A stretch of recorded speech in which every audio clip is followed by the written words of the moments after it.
Hello, psychology station में आपका स्वागत है। आज हम पढ़ेंगे स्किनर का क्रिया प्रसूत अनुबंधन का सिद्धांत। क्रिया प्रसूत अनुबंधन का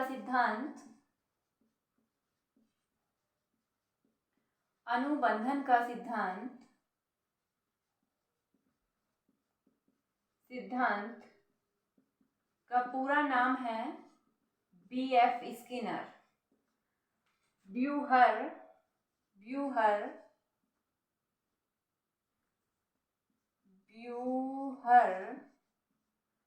फ्रेडरिक स्किनर ने अमेरिका के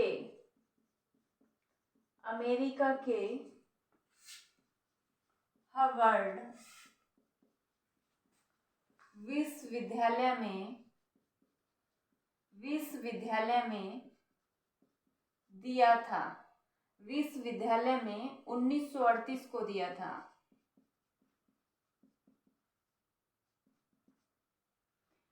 बीएफ स्किनर के क्रिया प्रसूत अनुबंध के सिद्धांत को अन्य नामों से भी जाना जाता है। वो अन्य नाम हैं, पहला नाम है साधनात्मक या इंस्ट्रूमेंट साधनात्मक अनुबंधन का सिद्धांत। नेक्स्ट नाम है कार्यात्मक अनुबंधन का सिद्धांत। नेक्स्ट है नैमित्तिक अनुबंधन का सिद्धांत या नैमित्तिक क्रिया का सिद्धांत। नेक्स्ट है कार्यात्मक प्रतिबद्धता का सिद्धांत। इसका नाम साधनात्मक क्यों रखा गया? क्योंकि इसमें इंस्ट्रूमेंट का प्रयोग किया जाता है। कार्यात्मक अनुबंधन क्यों रखा गया? क्योंकि इसमें चूहा जो है वो बार बार क्रिया करता है। नेक्स्ट नैमित्तिक क्रिया, नैमित्तिक मतलब नियम अनुसार, मतलब करता ही रहता है बार बार। नेक्स्ट कार्यात्मक प्रतिबद्धता मतलब अपने कार्य के प्रति प्रतिबद्ध है। नेक्स्ट है कि इन्होंने प्रयोग जो किया था वो किस पर किया था? स्किनर ने वो प्रयोग जो किया था इन्होंने चूहे पर किया था और एक प्रयोग इन्होंने कबूतर पर किया था। किस पर किया था? कबूतर पर किया था। चूहे पर जो प्रयोग किया था उसमें जो इंस्ट्रूमेंट था वो इनका क्या था? Skinner box. उसको किसके नाम से जाना जाता है? Skinner box. और ये नाम जो रखा था इनके स्टूडेंट ने ही रखा था, स्किनर के। और कबूतर पर जो इंस्ट्रूमेंट का प्रयोग किया जाता है वो क्या था? एक पेटिका थी। क्या थी? पेटिका थी। अब चूहे पर जो प्रयोग होता है वो इस तरह का होता है। ये एक स्किनर बॉक्स होता है और इसमें जो होता है चूहा बार बार क्या करता है? क्रिया करता है। और यहाँ पे एक दरवाजा लगा हुआ होता है और ये चूहा भूखा होता है और यहाँ पर इससे भोजन होता है। अब जब ये चूहा बार बार इसके अंदर क्रिया करता है, बार बार करता रहता है, तो एक बार उसका हाथ या पैर इस लीवर पर लग जाता है और ये दरवाजा खुल जाता है और वो भोजन को प्राप्त कर लेता है। पहली बार ऐसा हुआ, उसे 15 या 16 प्रयास करने पड़े, दूसरी बार 13, तीसरी बार 12। इस बार ऐसे करते करते घटते घटते एक टाइम ऐसा आया, चूहा अंदर गया और उसने लीवर दबाया और भोजन को प्राप्त कर लिया। मतलब बार बार प्रयास करने पर उसे क्या हो गया? भोजन प्राप्त हो गया। और इसलिए इस थ्योरी का नाम आर टाइप थ्योरी भी कहा गया है। आर टाइप थ्योरी भी कहा गया है। आर टाइप का मतलब होता है रेस्पॉन्स। जब बार बार वो क्रिया करता रहता है तब उसे भोजन प्राप्त होता है। वैसे ही ये चूहा जो था ये एक पेटिका होती है और पेटिका में यहाँ पर एक ऐसी स्टिक लगी होती है और स्टिक पर यहाँ पर लाइटिंग लगी होती है। क्या होता है? जब ये रेड वाली लाइट पर अपनी चोंच को मारता है तो इसे भोजन प्राप्त होता है। अब जब स्टार्टिंग में तो कबूतर को बहुत सारे प्रयास करने पड़े, क्योंकि यहाँ पर बहुत सारी लाइटें थी, नीली, काली, पीली, लेकिन उसको भोजन जो मिलता था वो लाल लाइट पर ही चोंच मारने पर मिलता था। एक बार ऐसा हुआ जब उसने बार बार प्रयास किया, कबूतर की चोंच इस रेड वाली लाइट पे लग गई और उसको यहाँ पर भोजनीय दाने प्राप्त हो गए। स्टार्टिंग में उसे बहुत सारे प्रयास करने पड़े, लेकिन जब वो बार बार उसने प्रयास करे, एक टाइम ऐसा आया वो सीधा जाता है, लाल लाइट पर अपनी चोंच मारता है और दाने को प्राप्त कर लेता है। कहने का तात्पर्य यह है कि बार बार प्रयास करने से, अनुक्रिया करने से सीखना आसान हो जाता है, या किसी भी कार्य को करना आसान हो जाता है, इजीली हो जाता है। नेक्स्ट है, ये किसके द्वारा हुआ? पुनर्बलन के द्वारा। पुनर्बलन के द्वारा। पुनर्बलन क्या है? पुनर्बलन दो प्रकार का होता है। पहला है हमारा सकारात्मक पुनर्बलन और दूसरा है हमारा नकारात्मक पुनर्बलन। नकारात्मक पुनर्बलन। सकारात्मक पुनर्बलन किसे कहते हैं? जैसे क्या? पुरस्कार, प्रशंसा, किसी अच्छे कार्य को करने पर जब बालक की तारीफ की जाती है, प्रशंसा या उसे सम्मान देना, तो किस में आएगा? ये हमारा सकारात्मक पुनर्बलन में आएगा। इसके बाद है नकारात्मक पुनर्बलन। इसमें हमारा दंड हो गया या डांटना हो गया, मारना पीटना हो गया, मारना पीटना या किसी कार्य के लिए मना करना, ये किस में आएगा? हमारा नकारात्मक पुनर्बलन से।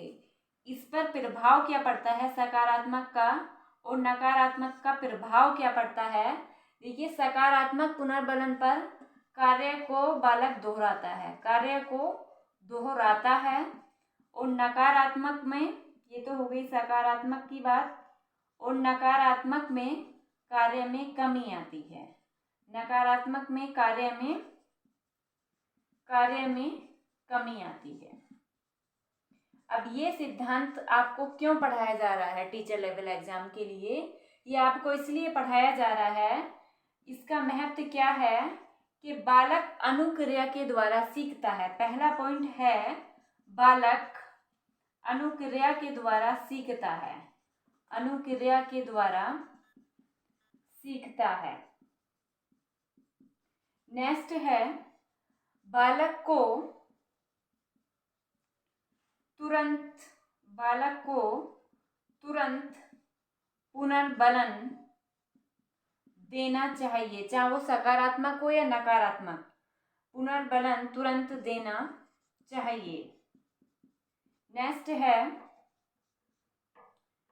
बालक के परिणाम या विद्यार्थी के परिणाम तुरंत घोषित करने चाहिए। परिणाम तुरंत, या इसको एक वर्ड लिखेंगे यहाँ पे, शीघ्र घोषित करने चाहिए। ये नहीं होना चाहिए आपने टेस्ट आज ले लिया और उसका हम रिजल्ट 2 महीने बाद बना के दे रहे हैं, तो इससे प्रभाव अच्छा नहीं होगा, बालक पर नकारात्मक प्रभाव पड़ेगा। बालक के परिणाम शीघ्र घोषित करने चाहिए। और नकारात्मक व्यवहार पर नेक्स्ट एंड लास्ट है, नकारात्मक व्यवहार पर नकारात्मक पुनर्बलन देना चाहिए। नकारात्मक पुनर्बलन देना चाहिए। अगर बालक गलती कर रहा है तो उसे दंड अवश्य देना चाहिए। अब इसमें देख लेंगे कि इसमें क्वेश्चन कैसे कैसे बनते हैं। पहला क्वेश्चन यहाँ से बनेगा कि B.F. स्किनर कहाँ के निवासी थे, तब हमारा आंसर किस पे जाएगा? अमेरिका पर। क्वेश्चन बन जाता है कि इन्होंने अपने सिद्धांत को किस विश्वविद्यालय में दिया था? हार्वर्ड विश्वविद्यालय में। कौन सी सन में दिया था? 1938 में दिया था। अन्य नाम में आपसे क्वेश्चन पूछ सकता है, सीधे सीधे पूछ सकता है, साधारणात्मक अनुबंधन सिद्धांत किसका है? B.F. स्किनर का। कार्यात्मक अनुबंधन सिद्धांत किसका है? B.F. स्किनर का। नैमित्तिक अनुसंधान किसका है? B.F. स्किनर का। कार्यात्मक प्रतिबद्धता का सिद्धांत किसका है? B.F. स्किनर का। इन सब के आंसर किस पे जाएगा? B.F. स्किनर पर। आपको क्वेश्चन में दे देता है कि B.F. स्किनर ने प्रयोग किस पर किया। अगर ऑप्शन में आता है चूहा ओनली तो हम कौन से पे लगाएंगे, चूहे पे लगाएंगे।